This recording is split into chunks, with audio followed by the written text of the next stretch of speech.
What really happens during your first period? You're sitting in class. Something feels off. You go to the bathroom, and there it is, blood, and you have no idea why. Nobody really explained this, not clearly, not without whispering.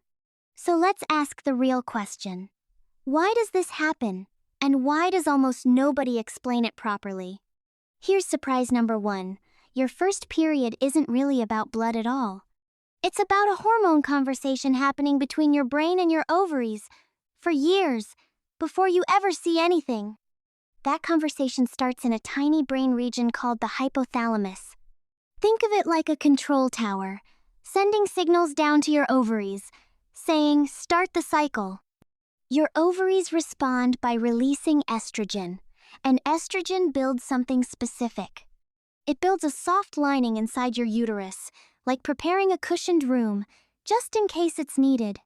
Here's fact number 2. That lining isn't blood waiting to escape, it's tissue your body built on purpose. If no pregnancy happens that cycle, your body doesn't need the lining anymore. So it sheds it. That's your period. Not an injury, not a malfunction, a planned release. Let's go deeper. Layer 1. The hormone signal. Your hypothalamus and pituitary gland send chemical messages down to your ovaries in a loop, on repeat, every month. This loop is called the hypothalamic-pituitary-ovarian axis. Doctors just call it the axis. Less scary that way. Layer 2. Building the lining. Estrogen thickens your uterine lining for about 2 weeks, getting it ready. Then, if no egg gets fertilized, hormone levels drop, and the lining lets go. Layer 3. Why your first few periods feel chaotic.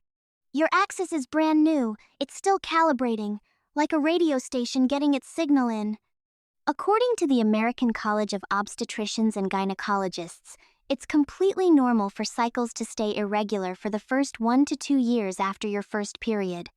Some months might skip, some might come early. Your body isn't broken, it's still learning its own rhythm. Layer 4. How much blood you're actually losing. Most people assume it's a lot. It's not.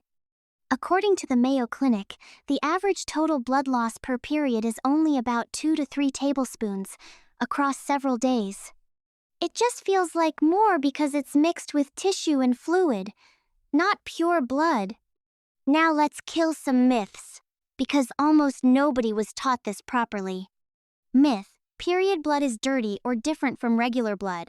False: it's blood, plus uterine tissue and mucus. That's it. Myth: your cycle should always be exactly 28 days. False: a normal cycle can range anywhere from 21 to 45 days, especially in the first few years.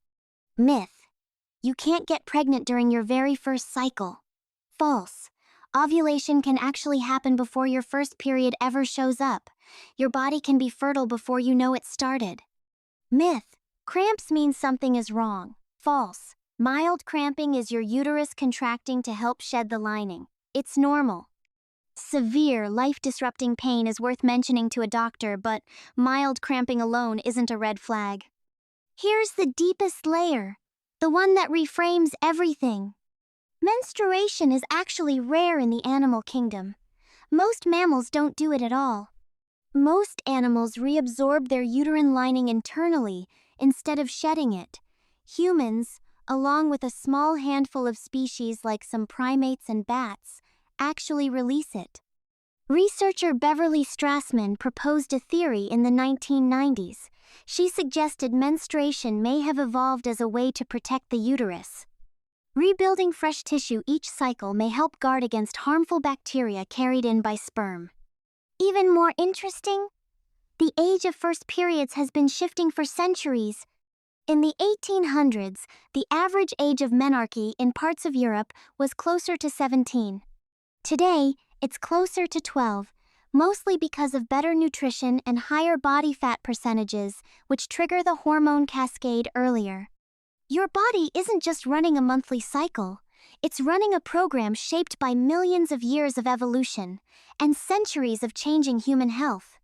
So the next time it happens, and it will happen again, roughly every month for decades, remember, It's not gross. It's not shameful. It's not a malfunction. It's your body quietly running one of the most sophisticated biological processes it has. If this helped make sense of something you were never really taught, hit follow. Because next time, we're breaking down another part of the body nobody explains properly, and you don't want to miss it.